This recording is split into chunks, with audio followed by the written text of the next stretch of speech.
Today I'm going to tell you about a tragedy that befell the family of a Baptist preacher. It's a terrible example of how a true monster can hide behind the mask of a benefactor. This story happened in 2006 in the city of Waco, Texas. At that time, about 120,000 people lived there. Waco had a large number of believers, many religions, and accordingly, many ministers. One of them was a man named Matt Baker. Late in the evening of April 7, 2006, he called 911 and reported that he had found his wife Kari dead in their bedroom. Matt told the operator, "I think she killed herself." Kari was lying naked and pale in bed. Her lips were blue, her hands were cold. She wasn't breathing, she had no pulse. Next to her was a note saying she was very sorry. When the police and paramedics arrived in the bedroom, they found Kari lying on the floor. Matt said he tried to revive his wife, pulling her from the bed to the floor and changing her into everyday clothes. The paramedics could no longer help Kari. The woman was dead. A note was lying on the bedside table next to the bed. Here is the text. "Matt, I am so sorry. I am so tired. I just want to get some sleep. Please forgive me.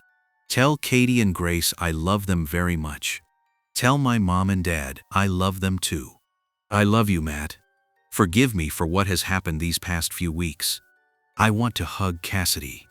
I want to feel her again. Please continue to be a great dad to our girls. Love them every day for me. Forgive me, I'm so sorry. I love you, Kari." In the early morning of April 8, 31-year-old Kari Baker was pronounced dead.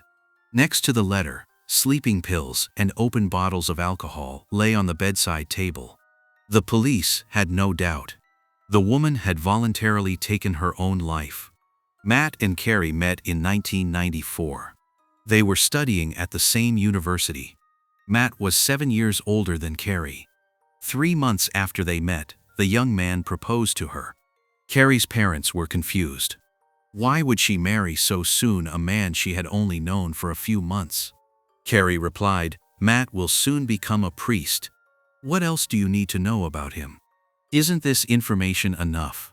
The lovers married and moved in together. As is common among believers, the couple's first intimate contact didn't occur until after the wedding. Perhaps this was why Matt was so eager to marry Kari. Soon after, Matt actually became a Baptist minister. The Baker family remained in their hometown of Waco. Kari gave birth to 2 daughters, Katie and Cassidy. The woman worked as an elementary school teacher and taught special education classes at the church on weekends. The Bakers were described as an ideal family. They were religious and decent. But the fact that people tried to appear that way by no means meant that their lives were ideal. In 1998, a real tragedy struck the Baker family. Cassidy, Matt and Kari's second daughter, was diagnosed with a brain tumor. At the time, the child was just 1 year old. Cassidy was treated and even recovered. But in March 1999, when Matt entered his daughter's hospital room to visit her, he discovered that the girl was lying unconscious in bed, not breathing. She had died. Kari grieved the most. Later, she gave birth to another daughter, Grace, but the third child couldn't fill the void in her heart left by little Cassidy.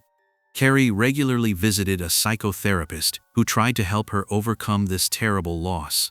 But the woman simply couldn't get a grip on her feelings. There was still a black, painful hole in her soul. All of this led to the Bakers' marriage beginning to fall apart. The relationship between Matt and Kari grew increasingly cold. After Kari's death, Matt claimed that his wife had never gotten over the loss. Even the Bible Matt had given his wife bore Cassidy's name. Kari suffered from insomnia and took sleeping pills every day. Incidentally, that evening in April 2006 was very close to a terrible date, the 7th anniversary of Cassidy's death. Matt said that Kari struggled to get through that day every year. On each anniversary of Cassidy's death, Kari locked herself in her room. She spent several days there, not eating, not speaking to anyone, simply remaining silent and grieving. According to Matt, late on the evening of April 7, he left the house and went to the cinema to rent a movie. He chose a light romantic comedy, then drove to a gas station, and only then returned home. He went to the bedroom, about to enter, but suddenly found the door locked.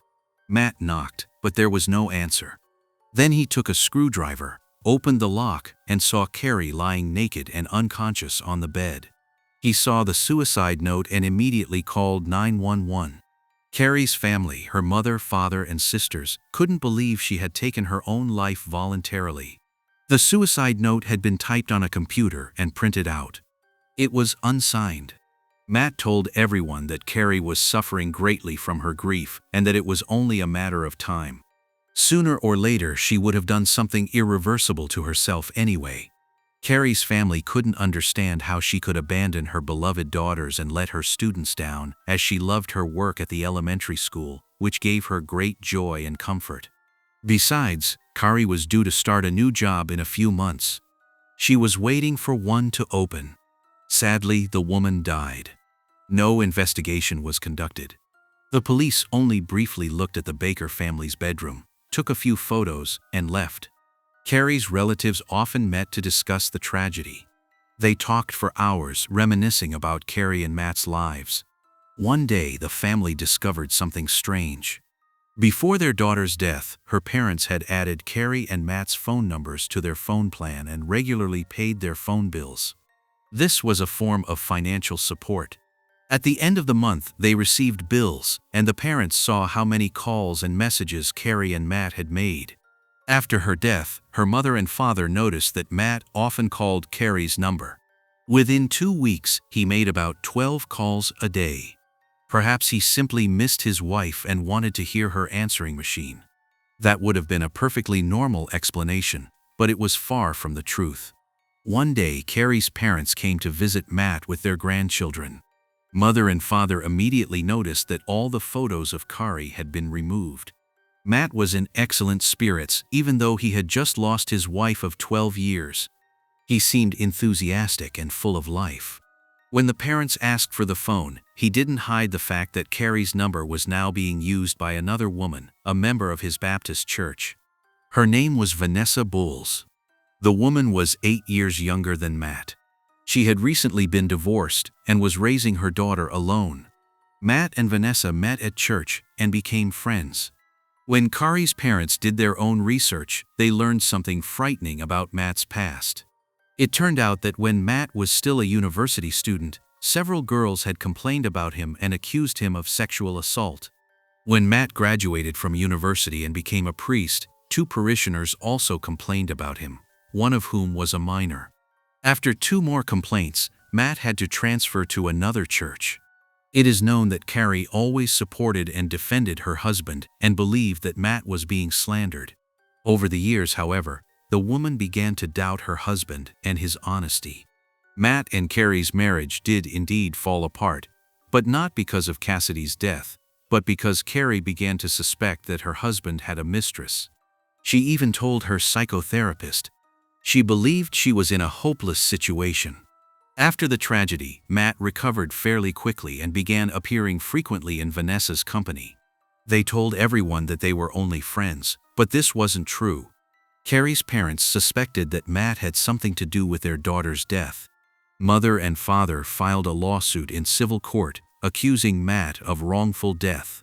The police began an investigation and found important clues. The day before Kari's death, Matt searched the internet for information about a sleeping pill overdose. Kari's body was exhumed and an autopsy was performed, but it yielded little information. The cause of death could not be determined.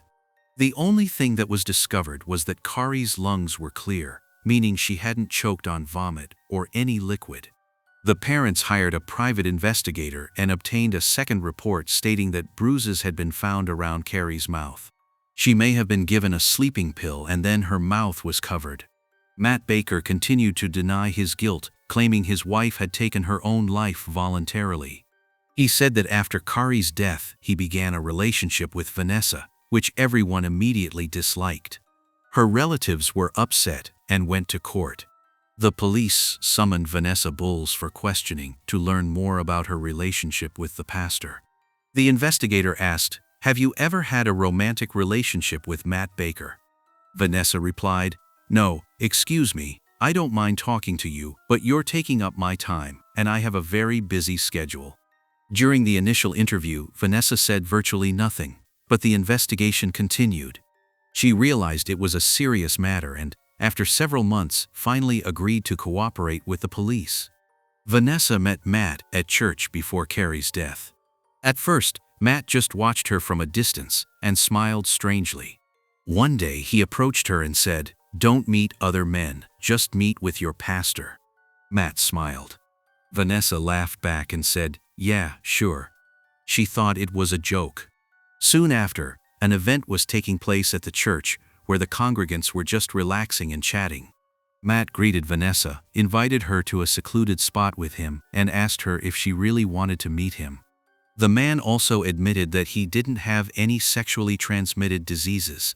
He also had a vasectomy and could now go without contraception. Vanessa knew Matt was married and asked, "Have you ever cheated on your wife?" Matt laughed and replied, "No comment." The couple's affair eventually began 2 months before Kari's death. The man told Vanessa that his wife was a bad mother and constantly made his daughters cry. He portrayed her in a negative light, called her fat, and said she was constantly depressed. Matt confessed to Vanessa that he no longer found Kari interesting as a woman after she had become overweight. Matt said he wanted Kari out of his life. At the end of February 2006, Matt and Vanessa had their first intimate contact at the Baker's house. Matt confessed that he had fallen in love with the woman. Vanessa recounted all this in court and complained about Matt, claiming he had exploited her vulnerability and made her believe everything he said. Matt told her quite openly about his plans to kill Kari. Around mid-March 2006, he told Vanessa that his wife often took sleeping pills and that he could cause her to die of an overdose. Matt explained that he once mixed medication into a milkshake because Kari loved it and drank it often. However, she immediately noticed a strange taste, thought the shake was spoiled, and didn't finish it. Matt also told Vanessa that he planned to sabotage his wife's car so that she would have an accident and die. Whenever Kari was late somewhere, he would rejoice and imagine that something bad had happened to her. Matt told Vanessa quite openly what really happened on April 7, 2006, when Kari died. That same afternoon, he bought pills to increase libido. They were capsules that were easy to open. He poured out the contents of the capsules and filled them with sleeping aids and a mixture of various crushed medications. Then he sealed the capsules and placed them on Kari's bedside table for her to take, believing them to be libido enhancers. It is known that the Bakers drank alcohol that evening. Kari took the fake capsules, while Matt drank the real ones to avoid arousing his wife's suspicions. Afterward, the couple went to the bedroom. Matt took out handcuffs for intimate play that he had recently purchased. He handcuffed Kari to the bed and began to touch various parts of her body. He caressed her until the woman fell asleep. Then Matt kissed her forehead and whispered, "Hug Cassidy for me." Then he took a pillow and covered Kari's face with it. He lay on top of her and waited a few minutes. Then he removed the pillow, thinking Kari was dead, when the woman suddenly opened her eyes and took a loud, deep breath. Matt was startled and angry. He pressed his hand over Kari's nose and mouth to ensure she suffocated. The woman died. Matt typed a suicide note on the computer, printed it out, and placed Kari's hand on the note in case investigators ran a fingerprint check. Then Matt left the house to establish an alibi. He put on a movie and parked his car. When he left, he locked the bedroom door. The daughters were asleep in their room. At the time, they were 5 and 9 years old. Upon his return, he broke down the door and called 911. 5 days after the tragedy, Matt met with Vanessa and told her how he had gotten rid of Kari. At the end, he added, "Don't tell anyone about this, or you'll bitterly regret it." He then sent Vanessa an MP3 file of a song by an American rock band called Dirty Little Secret. Matt really liked the lyrics of this song. He called Vanessa and reminded her again that he would be just as disappointed in her as he was in Kari if she told anyone his secret. Vanessa continued to meet with Matt, but just 3 months after Kari's death in July 2006, they broke up and had no further contact. Vanessa was the only key witness. Several emails were found on Matt's computer in which he told Vanessa about the poisoned milkshake. He wrote that Kari had refused to drink the tainted drink. He wrote that next time he would add more chocolate to the milkshake in addition to the medication so that Kari wouldn't be able to taste the bitterness. Matt pleaded not guilty and tried every means possible to justify himself by claiming that Kari had taken her own life voluntarily. In January 2010, Matt Baker was found guilty. He was sentenced to 65 years in prison for the murder of his wife. For more than 10 years, Matt has been fighting for his release. In 2020, his appeal was rejected. He still refuses to admit his guilt. It is known that Matt was punished by his fellow inmates in prison on numerous occasions for sexual assaults he committed during his college years and while serving in the church.